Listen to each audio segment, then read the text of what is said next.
Welcome to Be on the Blacktop, where we dive into all things OHV. I'm Kevin Schmidt. Here with me, as always, Paul. How you doing? Doing great. Happy to be here. Nice. Love to hear it. On today's episode, we will be talking all about helmets, and with us to talk about helmets is some lovely folks from the Snell Memorial Foundation. Could you go ahead and introduce yourself and what you do here? Hello, my name is Hong Zhang. I'm the Education Director of the Snell Foundation. All right.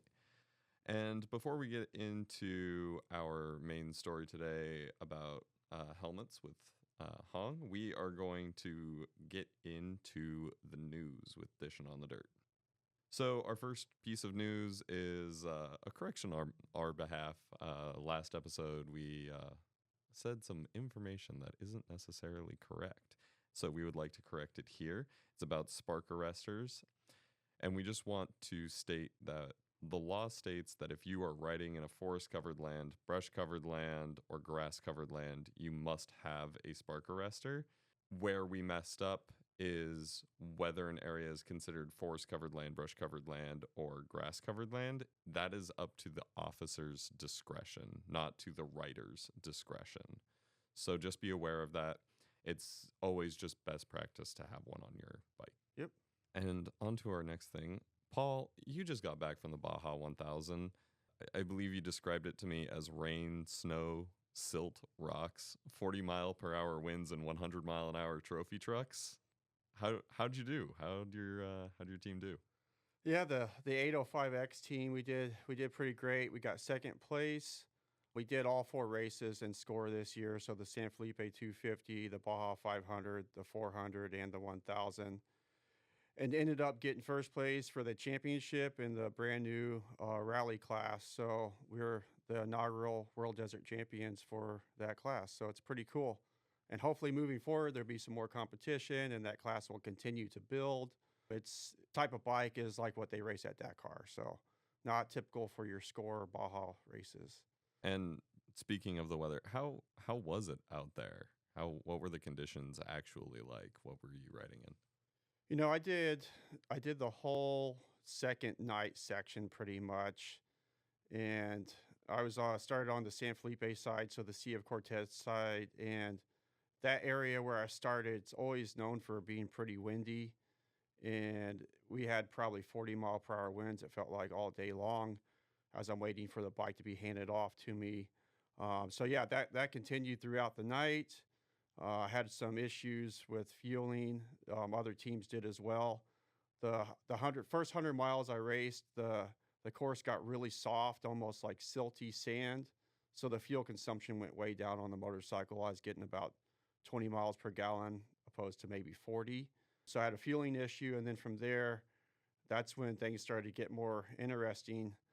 We ran into some rain. And it's funny, when the 1000 I did last year as Ironman, it rained on me the same spot this race as last year. So as soon as it started sprinkling, I was prepared. I had rain pants and rain gear in my rally jacket, and I just put them on.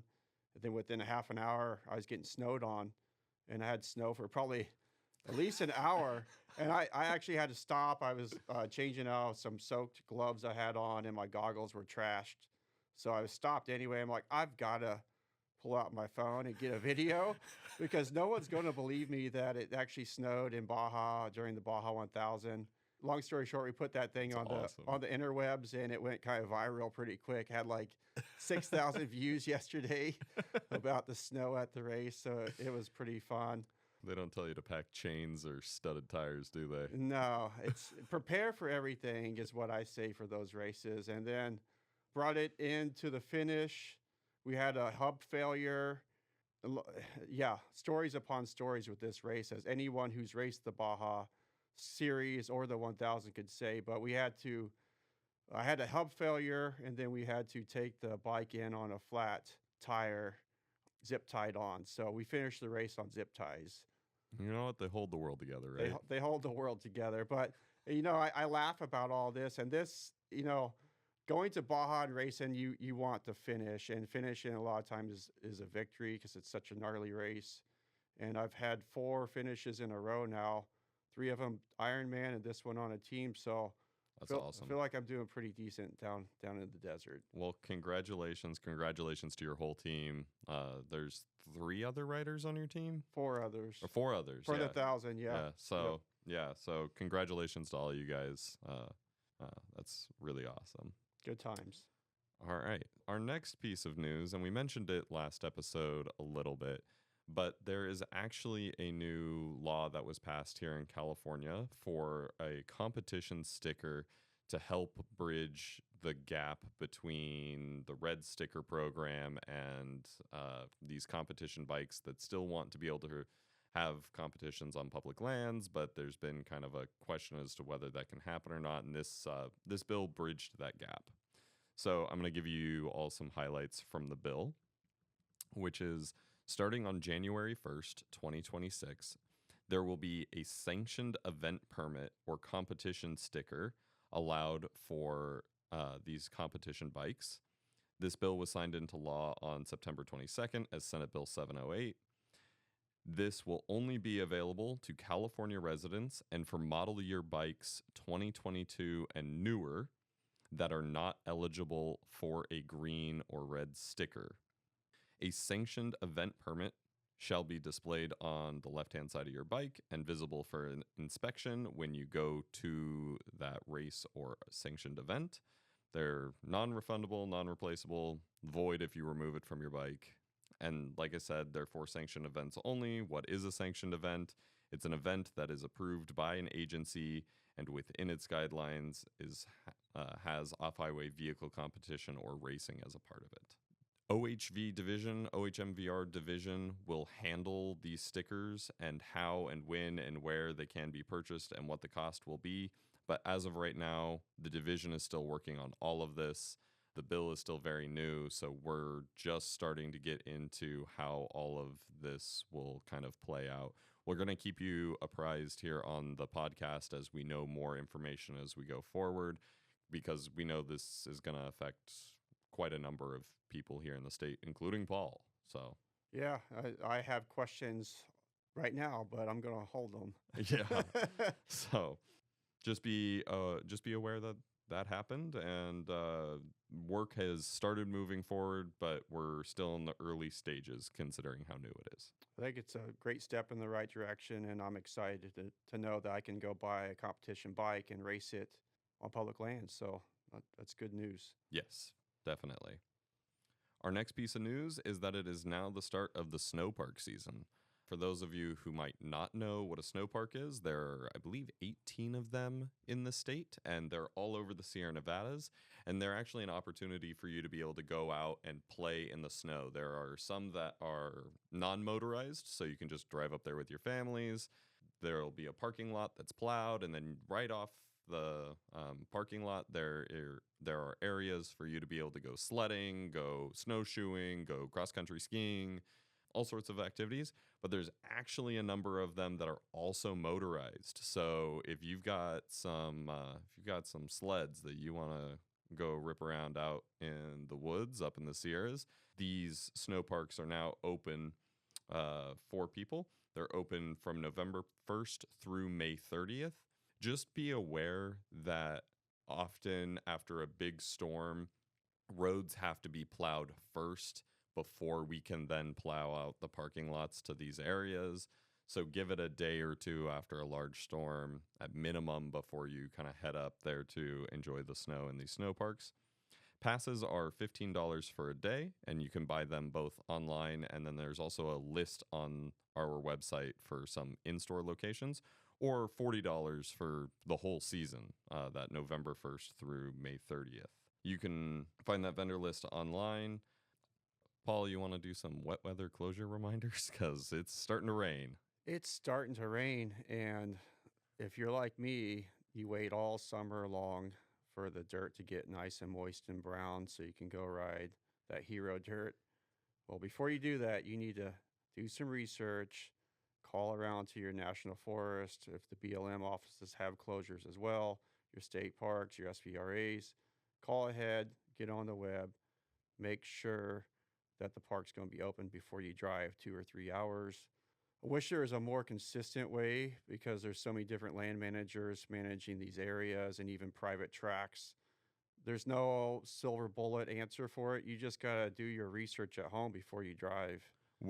Where is the best place that most people can look for information on this? If you Whether an area is open. Yeah, if you're looking like the Forest Service, mainly this time of the year will be where your closures are happening. All the National Forest websites are very similar in structure. So if you get on there, you start looking for closures or enclosures and alerts, you should be able to find that information there. I know some areas have call-in numbers. People on the ground, the trail managers who work in the woods, they're typically the ones who are updating those call-in numbers. So it's best to get it right from the source is what I've learned. And then always have a backup plan to go ride somewhere else. So you can, if you couldn't call in and you couldn't get onto the website, you can always go into a ranger station too, right? Yeah, if they're open, sometimes they may be closed on the weekend, but yeah, you could go in and ask directly from the people that's working. Sweet. Love that. Okay.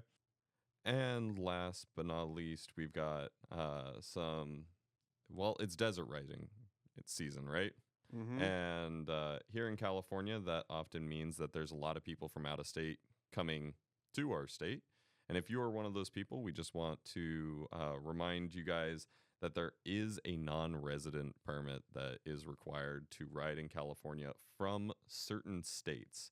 So I'm going to read this off here. All vehicles operated off-highway on public lands in California are required to be either A, street licensed, or B, registered as an off-highway vehicle. Purchase of a California non-resident permit is required if you are visiting California from another state and your vehicle does not have a current registration from your home state. You must purchase a California non-resident OHV use permit before you recreate on public lands. If your state resident requires residents of California who have valid OHV registration / identification, your green sticker or red sticker essentially, to purchase non-resident permit to recreate in your home state, and we'll give you some examples of what these states are, or the Arizona street licensed OHVs are also required to purchase non-resident permits to recreate on public lands. So essentially what this means is that there are some states that don't recognize California's green or red stickers. If you live in one of those states, chances are that we also don't recognize your state's permits and you need to get a non-resident permit. Those states include Arizona, Idaho, Montana, Utah, and Wyoming, but they're not limited to those states. And there are things that change depending on how long you're going to be recreating in the state for consecutive days and things like that. So I suggest that if this is you, you go ahead and you reach out and contact us.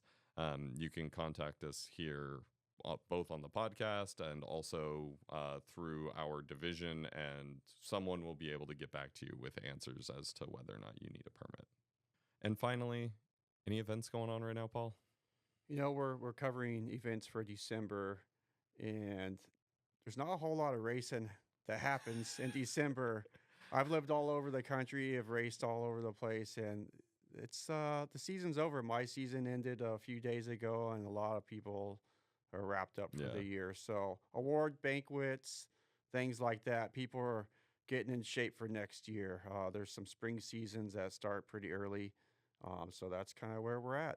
Yeah, I know our calendar kind of starts with King of the Hammers at the very beginning of February. So that's kind of the first real big event. Yep. But not until beginning of February. So we've got a few months off from kind of that event. But to touch on something we talked about on our previous episode, are guys who went to the International 6-Day Enduro. Oh, yeah. They both got finished. They both got gold medals. So congrats to Anson Maloney and Anthony Ferrante for once again representing the North State here. Some of my friends got, represented Team USA. It's really cool. Love that. So great job, guys. Woohoo. So that brings us to our main topic of conversation today, which is talking all about helmets with the Snell Memorial Foundation. Now, just really quickly, Hong, if you wouldn't mind, what is the Snell Memorial Foundation? What do you guys do in a very general sense? Thank you, Kevin. So glad to have this platform so the off-road vehicle community can get to know the Snell Foundation better. Like I just showed you the lab. That's all we do here. Basically, we test the helmet in an exhaustive way to weed out helmets that do not meet the highest requirements set for motorcycle helmet safety here. We do all the tests, and now helmets that meet all the requirement, they get a Snell sticker, and that sticker shows the riders out there that this helmet has passed all the tests that's required to meet that specific motorcycling standard, and it's the helmet that Snell Foundation recommended to you. So we take the guesswork out of a helmet selection. So all you have to do is to make sure that helmet actually fits your head. And while you use it, buckle it. Yeah, Make sure it stays on your head. definitely. I feel safer now going to your lab, seeing that stamp on my helmets I've had for years, always having a Snell. It made me feel good seeing all those tests. It's really cool. Yeah, I think a lot of people see all the different stickers that can kind of be attached to the back of helmets. You've got a DOT sticker, which is the one that's always required, and you've got ECE, which is sometimes back there, which is a European standard. And then you'll sometimes see Snell on the back of the helmet. And I think that by the end of this, you'll really kind of get an idea of what that Snell sticker really means to a helmet. The sticker on the outside of the helmet that says DOT is actually required by the federal vehicle law. It's mandated. It's the law of the land. Yes. It's illegal to sell helmet for motorcycle use in the United States without that DOT sticker. Yeah, and it's something that we've seen, especially with like little kids who don't have helmets that are small enough to fit them. We'll see them in like bicycle helmets and things like that, which are obviously not DOT approved at even the bare minimum, and definitely not your guys' standard. But yeah, for off-road yeah, use, no. Yeah, off-road vehicle, motorized vehicle must use motorcycling helmet, Yes. not the pedal bike bicycle helmet. yes, Because definitely. the standards are different. They are subject to different criteria of impact. Yeah, and we're gonna get into all that in a little bit. But really quickly, how did the Snell Memorial Foundation start? Why are you guys here? Smacking helmets into stuff. Yeah, Snell Memorial Foundation was the name that was set up as a nonprofit organization in 1957 in California, because the auto racer at the time in the community as the racer of the year, his name is Pete William Snell. And unfortunately, his vehicle, his Austin Haley car, just totally had a overturn on the racetrack in Arcata, California in 1956.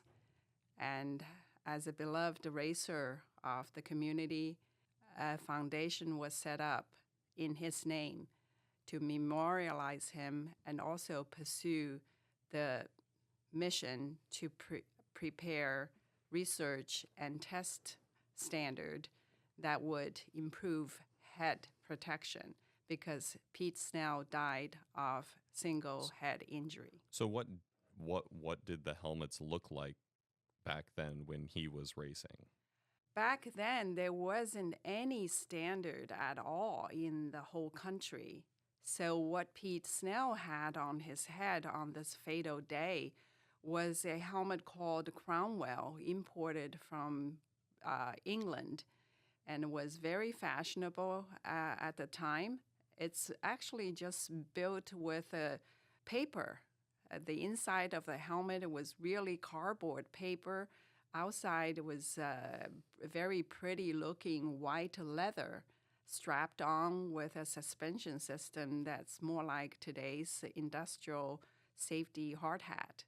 And so there wasn't any energy absorbing material in that helmet that could have helped him to survive that crash.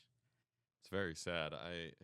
I'm actually looking at a helmet from that era kind of across from me. I don't have my glasses on, but That I is can. the helmet that Pete Snell Oh, had was it? on Oh, it during the is. crash. Okay. So yeah, It looks like a hard hat. it does. It really does look a Mhm. lot like a hard hat. The best way I can describe it. Yeah.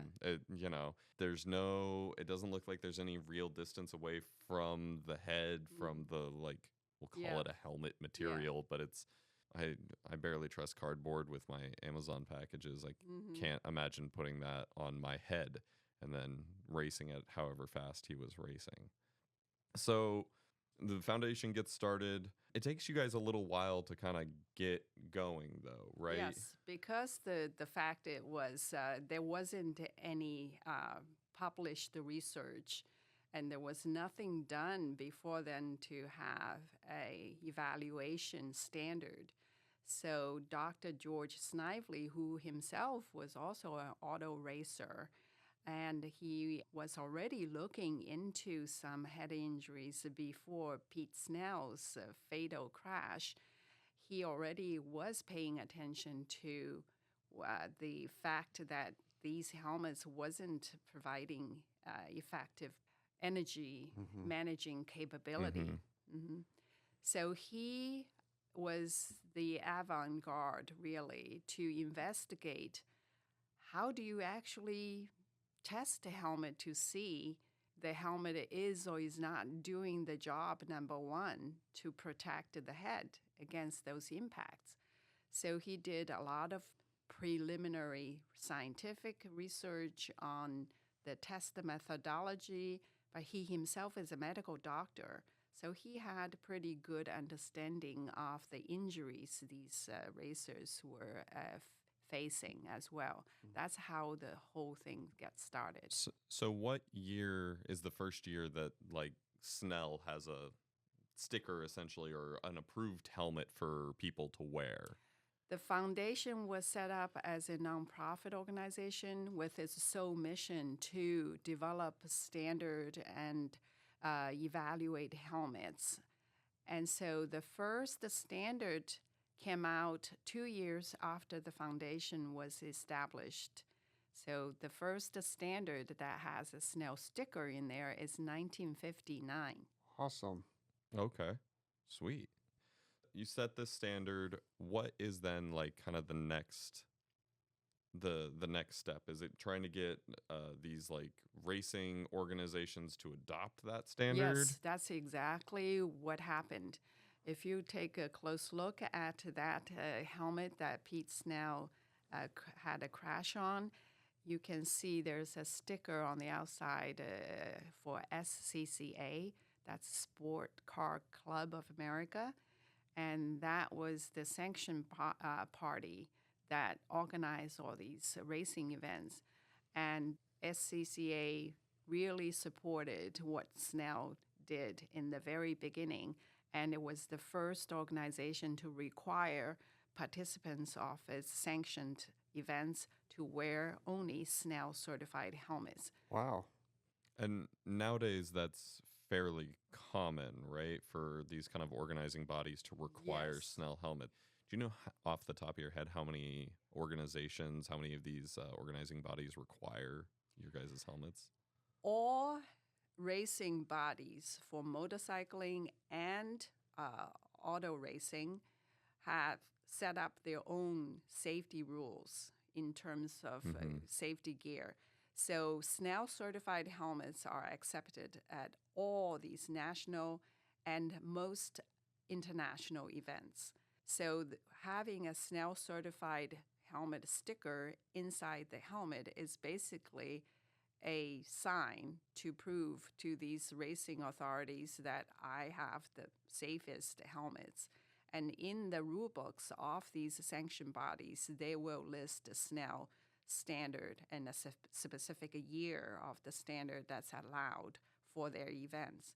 For instance, all the NASCAR drivers, their helmets have Snell label inside. And before these racers get on the track, all their gears will be looked at and scrutinized by their tech director's team. And one of the things that they're looking for is the Snell sticker. Yeah, I know when I go through helmet tech and at the SCORE international races, and Hong's been to them as well, they lift, they take the inner liner, they move it over, and once they see Snell in there, and it was 2020, that's all they really need to see. They do a visual inspection of the helmet and get a sticker, so Yes. it makes it easy. All these racing events, they usually allow the current Snell standards and the immediate previous one. So for now, if you are racing in auto, then the 2020 standard is the current standard. If you are racing in motorcycling, the current standard is already switched to 2025 as of this last August. Mm-hmm. So the 2025 label and 2020 label are still good for all national, international events. But the 2020, before 2020, which is 2015, is no longer allowed for some high-level competitions. So you mentioned it started with auto racing. At what point did you guys get into testing other kinds of helmets, like motorcycle helmets or just really kind of anything? In Snell, the first standard was for auto racing. The first one was 1959.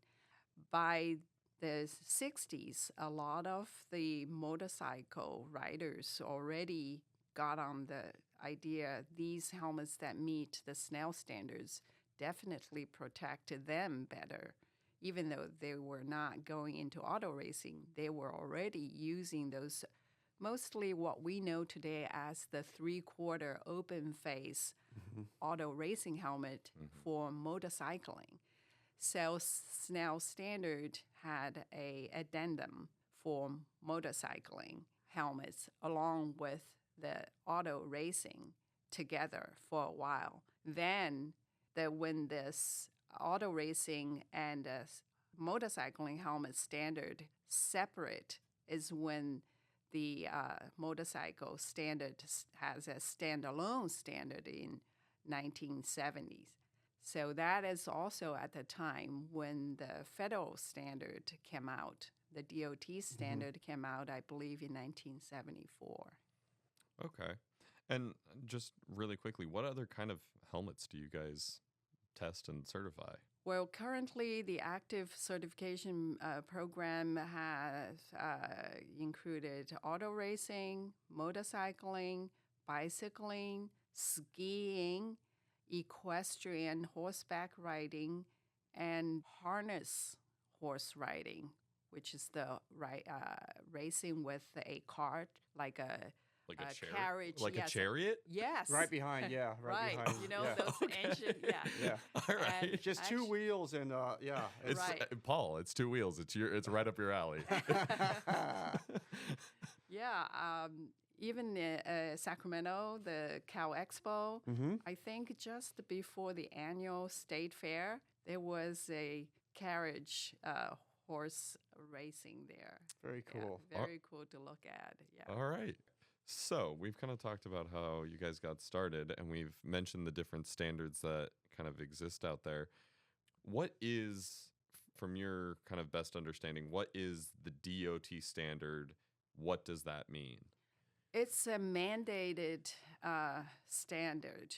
It means that if the helmet doesn't have this label, says DOT certified, it's not legal to sell it for motorcycling use. And the DOT standard is set by the Federal Department of Transportation. That's short for DOT standard.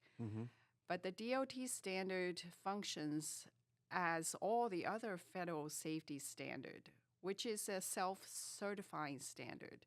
What that means is DOT decided what the rules should be, what the helmet should do, what kind of level of protection the helmet should provide.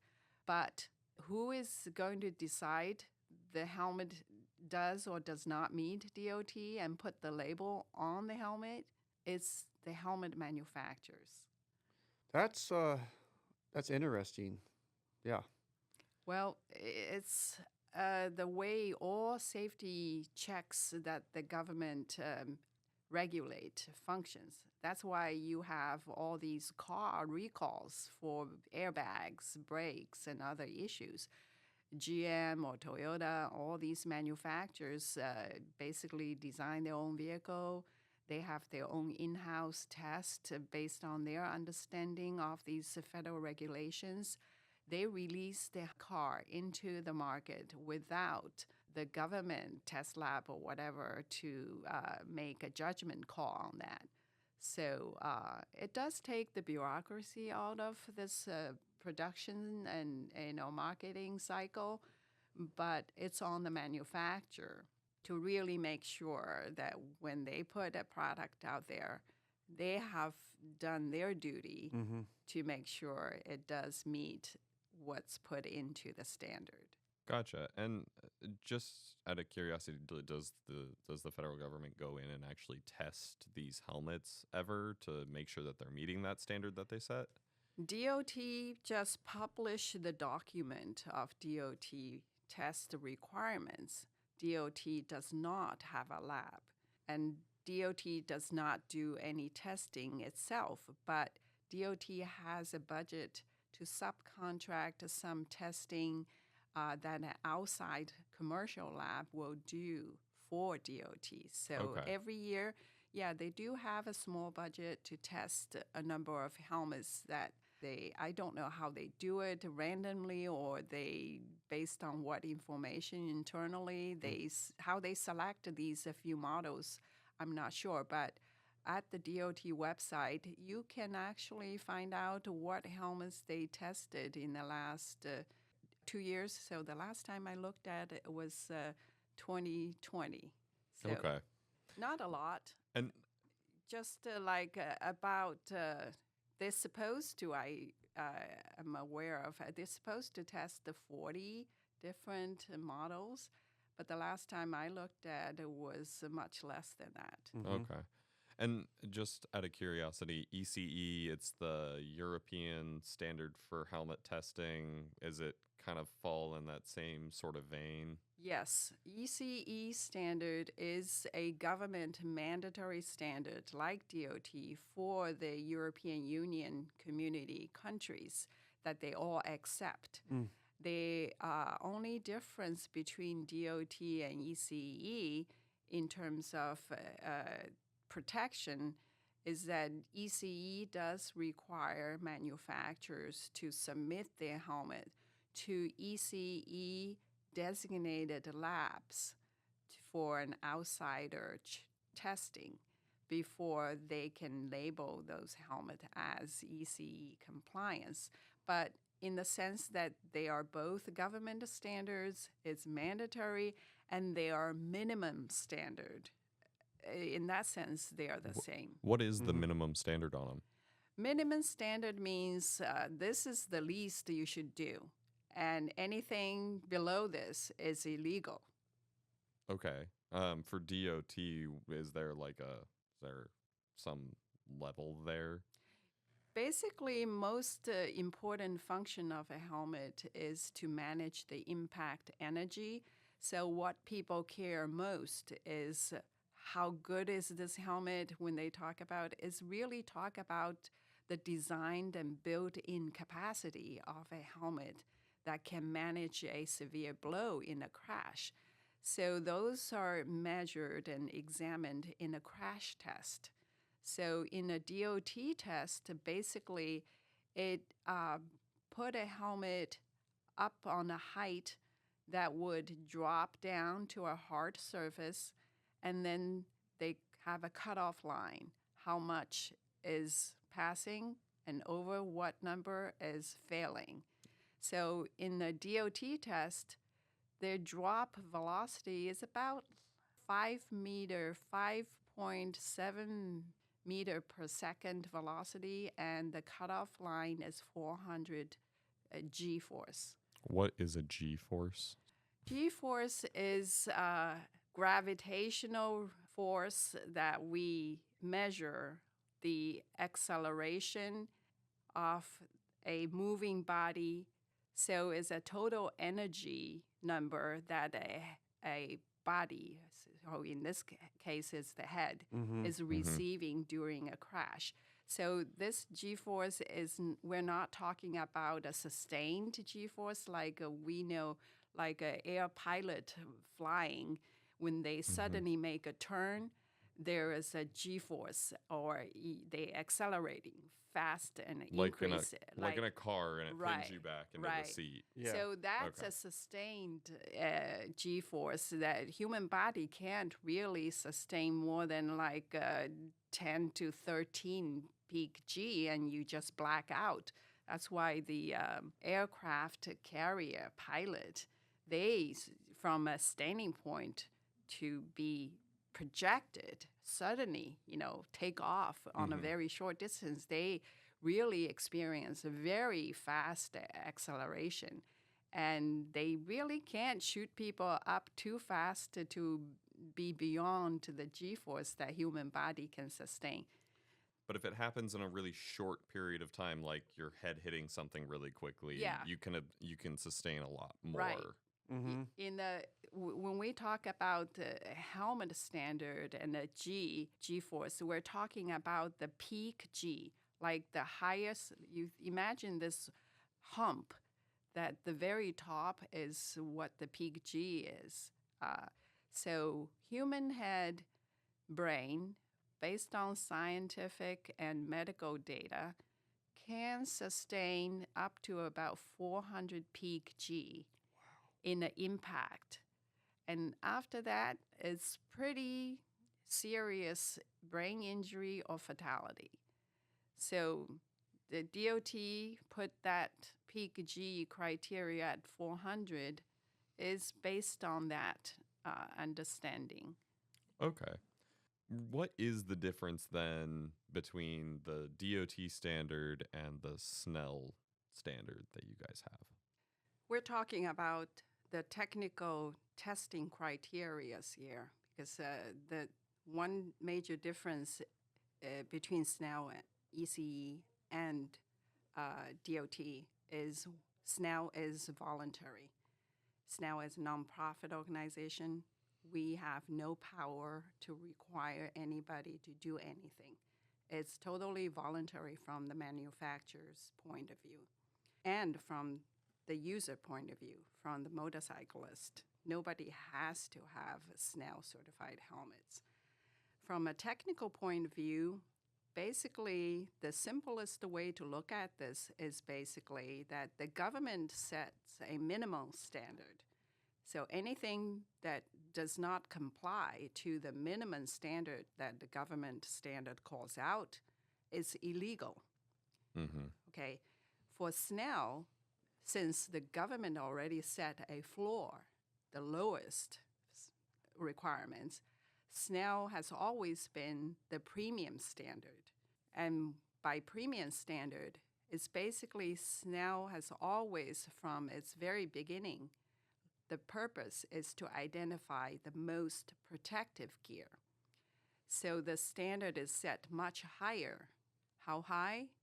It's as high as what Snell Foundation as a nonprofit deems that the most advanced technology, material, and design can provide to minimize impact-related brain injuries. So the standard is updated every 5 years to reflect such nature of the Snell standard. Yeah, because we're always kind of progressing forward. I know that material science has kind of moved quite a bit in recent years, especially between, like, obviously, if we're starting at essentially cardboard, we're now at, Paul brought in his helmet today that he used at the Baja, and that thing's carbon fiber, right? Carbon fiber, like $1,000 helmet. Yeah. Yeah. Top of the line. Yes, Snell certification means that Snell crashed these helmet much harder than the government standards calls out, and the Snell allows less peak G-forces to get to the head. So that simply just translate into that Snell certified helmet by testing in the lab, we assure the user that with a Snell label, you can trust that those helmets can take a much severe blow and let you walk out the other side of this crash. So how often are you testing? You mean the standard? Yeah. Well, how often are you testing, say, an individual helmet from a manufacturer that? It depends on what is done. For instance, right now we are in the transition time from the 2020 standard to the 2025 standard because the 2025 standard has a brand new type of test to measure the angular acceleration. All the previous standard before 2025, so we're talking about from 1959 to 2020 for 60 some years, it's just linear, straight impact. This new test is measuring the rotational impact acceleration to minimize how at an angular, say, if somebody get hit on a oblique object, like a tangential. So you fall off your motorcycle and there's a rock and you kind of fall at a 45-degree angle to the hillside next to you. What happens? And the helmet itself could move on your head.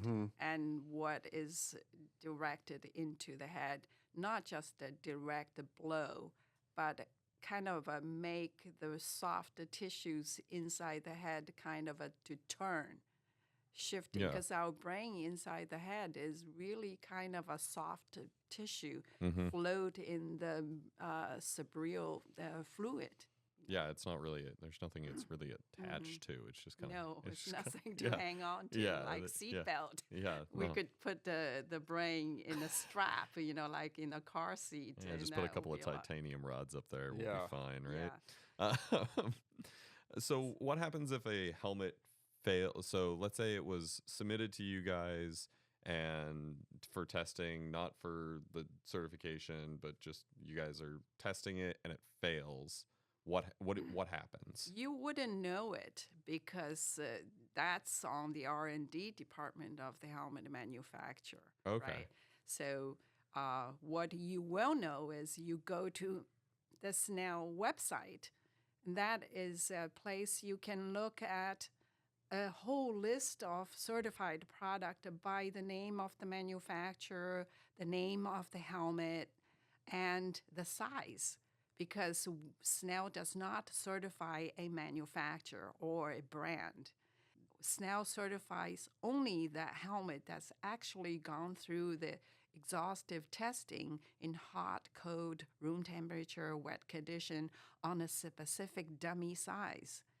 And you might find a certain helmet that all the sizes are Snell certified except the triple XL is not.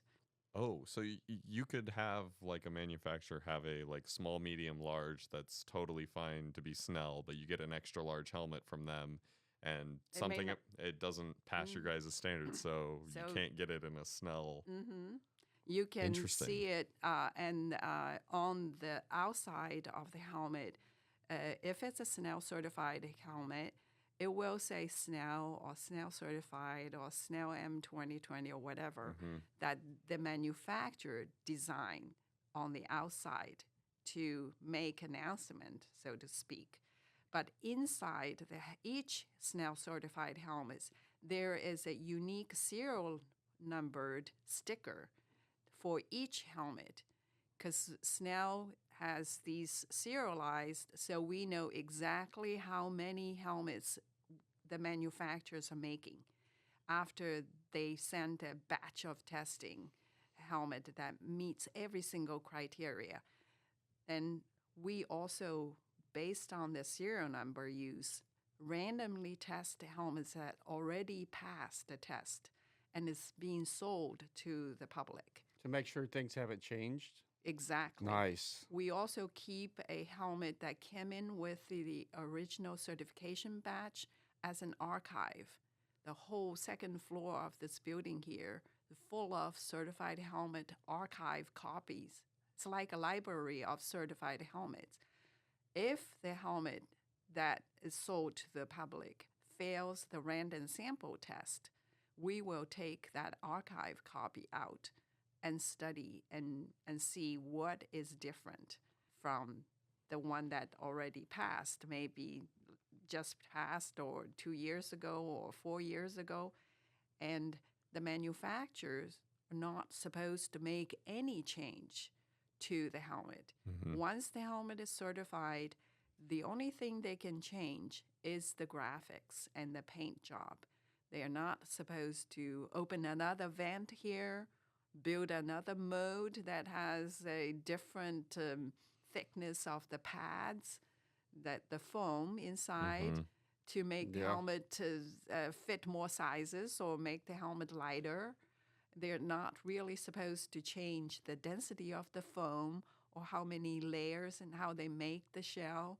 Because if they do, and it affects the performance of the helmets later in the testing random samples, they're in trouble. Does that happen often? Not often, but Good. we do check on every helmet that's made and shipped that has this unique serial number. So they report to Snell every 3 months what serial numbers are used for what helmet. So basically, those are the shipment information is reported back to Snell. Snell doesn't just do the initial gatekeeping, certify the helmets, and then forget about those, and they can do whatever they want. No, we basically put our name on these helmets because we let the consumer know these are the helmets that we approved, we certified. And now we are testing them because we know how many are out there. And we test roughly about 1 out of 2,000 to verify compliance. That seems like a lot. It makes me feel better about the helmets I've been purchasing. I for bet. sure. I Yeah. bet. So basically, if you see a Snell certified label on the helmet, you are getting the assurance from Snell Foundation. For instance, if you are wearing a medium-sized helmet, for an average guy out there, your helmet is going to give you a lot more protection than a mere DOT-labeled helmet. How much protection? Our evaluation here shows if you consider the Snell standard as the gold standard that give you 100% of the best the technology can give you, DOT, if that is a truly DOT helmet, if it's a good manufacturer that has done its due diligence in designing and manufacturing quality control, it will give you about 65% of the Snell level of protection. So you're giving away 35% of protection. I don't like 1 in 3 odds. I don't either. That feels bad. I hit my head sometimes. I want to be protected. Mm-hmm. Yes. Yeah. Okay.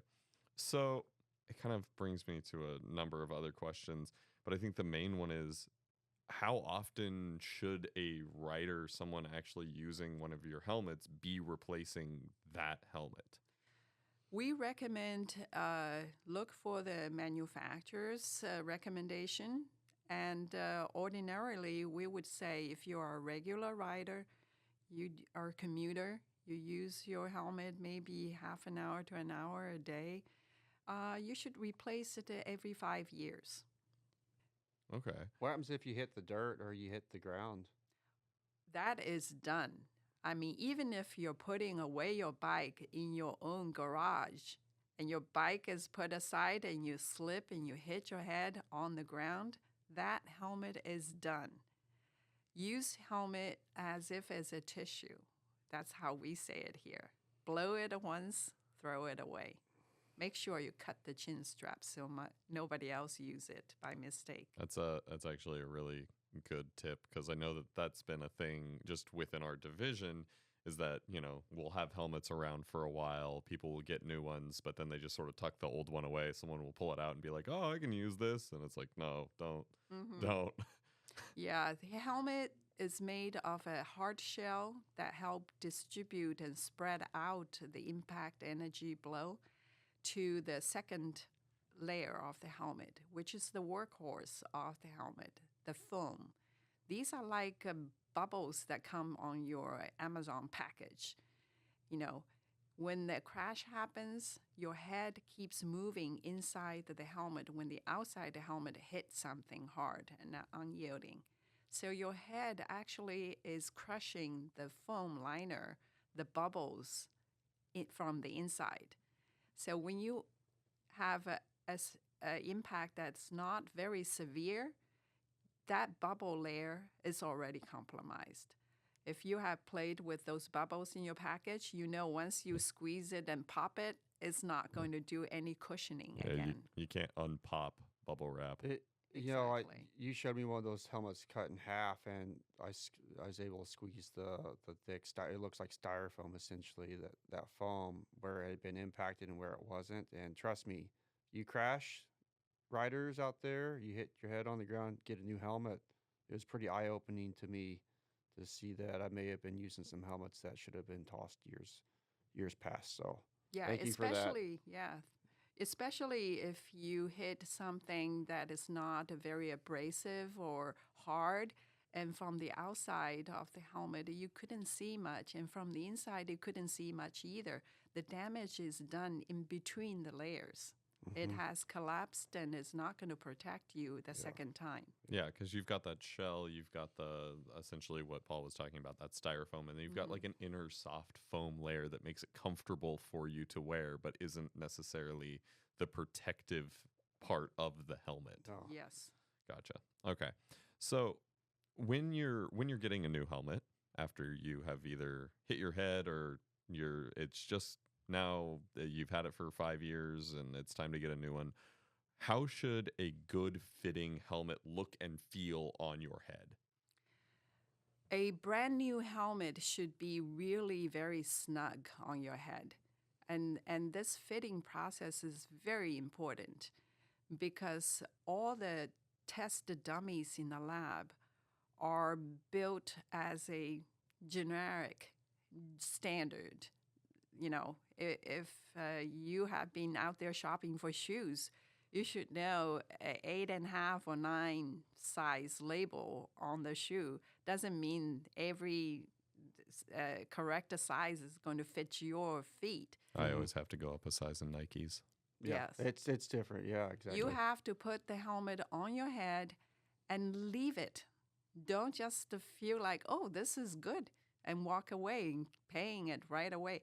Walk around, cinch the strap, keep the helmet on your head at least 5 to 10 minutes. Walk around and look at other stuff in the shop and make sure the helmet is not too loose or not too tight.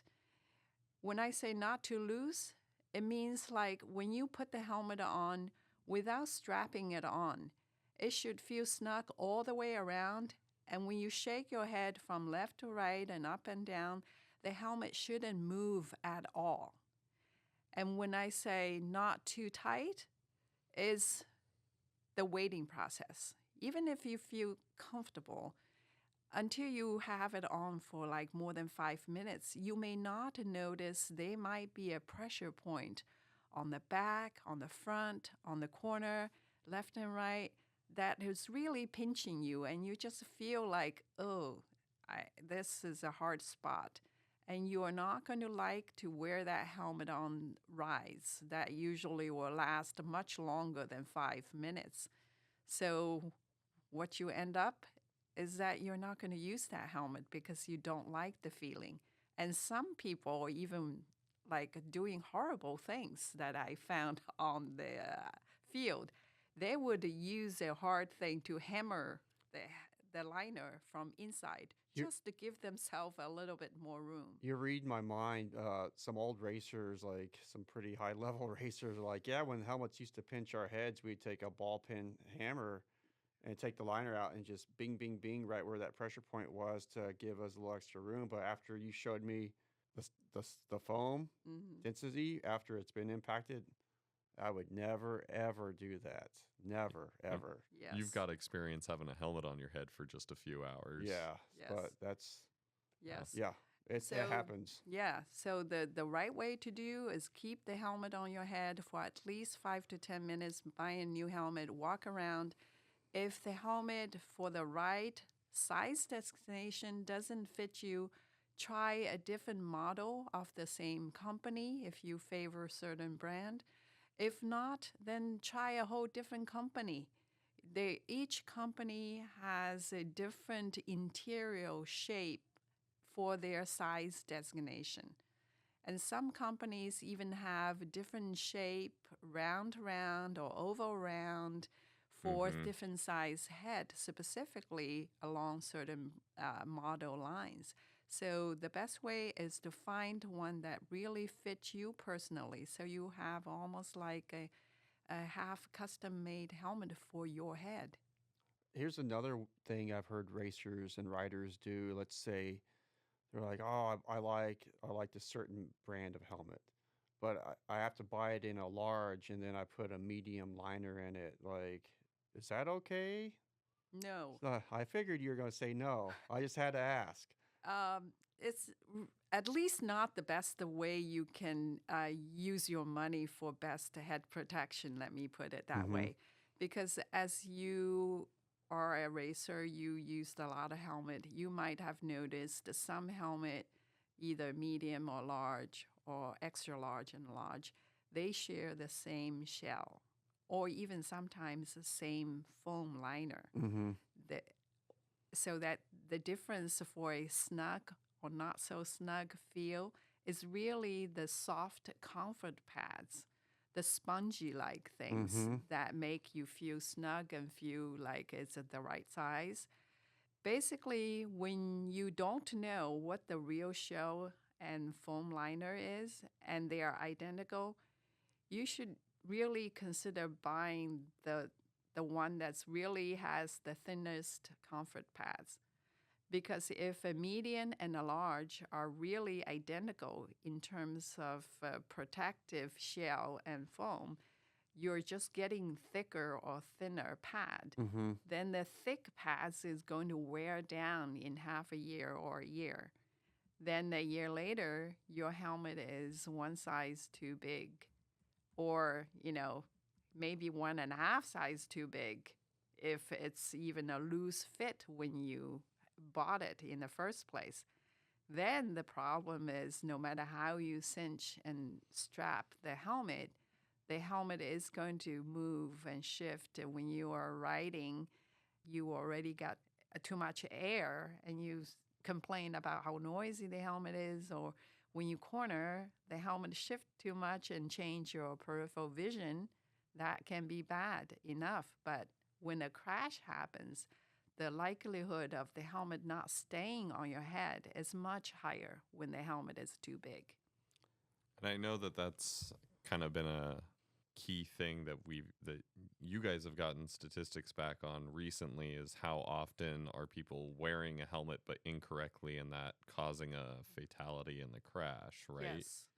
I just recently got some statistics from Japan that among the fatal crashes, 30% of that motorcycle population helmet came off.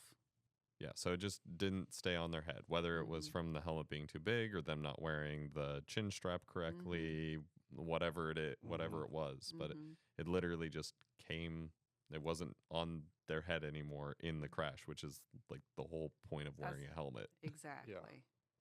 When the strap is correctly on, you should not be happy eating a double cheeseburger. Okay, the strap needs to be really cinched tight enough that you only slip 2 fingers flat under the chin, between the chin strap and your chin. So it would allow a minimum movement for your mouth to drink water, smile, and talk. And if you start to try to eat a sandwich and not feel like strangling, the helmet strap is too loose. I've been doing it right my whole life. Congra- Awesome. Congrats, Paul. Good for you.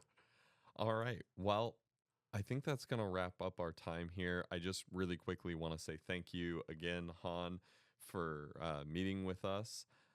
Is there anything else that you want to leave us with before we move on to our last segment? I want to thank you, Kevin and Paul. Nice to have you here and let me have a opportunity to reach out to the people that we here strive to protect. And my last word is here, use your helmet, use your head. This is very important, the best protective gear you can put on yourself so you don't worry about it and enjoy what you do in a safe way. And if you want to understand more about helmets or safety or testing, the Snell Lab is open to everybody. We are a nonprofit organization. We're proud of what we do. But the best is we want people to understand how a helmet really protected them and get educated so you always do the right thing and know you're doing the right thing. Awesome. Love it. Yeah, such a great experience. So cool. Thank you again. Yeah, thank you so much. All right, we're going to move on to our last section of this podcast, which is community connections. This is where people can kind of reach out to us and ask us any questions about the OHV community that they might have. Today's question was one that I pulled off of social media, and it is, what is the best way to get a hold of my local OHV trails manager to learn about wet weather closures? Let me take that, Kevin. Yeah. Yeah, I used to be a trail manager at one point, but like I alluded to earlier in the episode, it is going to depend on where you're riding.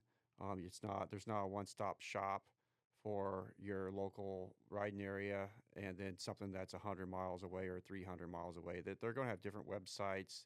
You need to do your research before you start driving. If it's going to rain, you're going to want to definitely get on a website, try to find a number, a call-in number before you go. Even if it's been sunny for a month, and this, whenever I was working at my previous job, we were up at like 5,000 feet for some of our trails. People are like, it's been sunny down in Marin for 2 months. Like, what do you mean the trails are closed? I'm like, well, there's 4 feet of snow.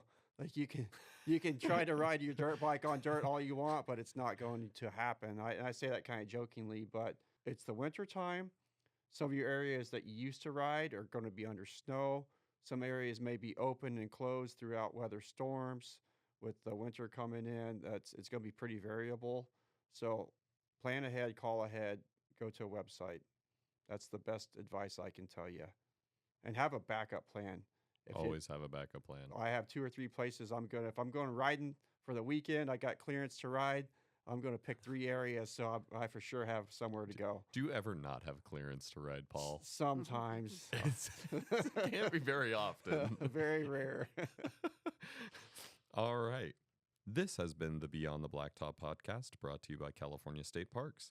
If you have a question you would like answered on a future episode, please reach out to us on Facebook at California State Parks Off-Highway Motor Vehicle Recreation Division, on Instagram at CA State Parks OHV, or email us at ohvinfo@parks.ca.gov with the subject Beyond the Blacktop.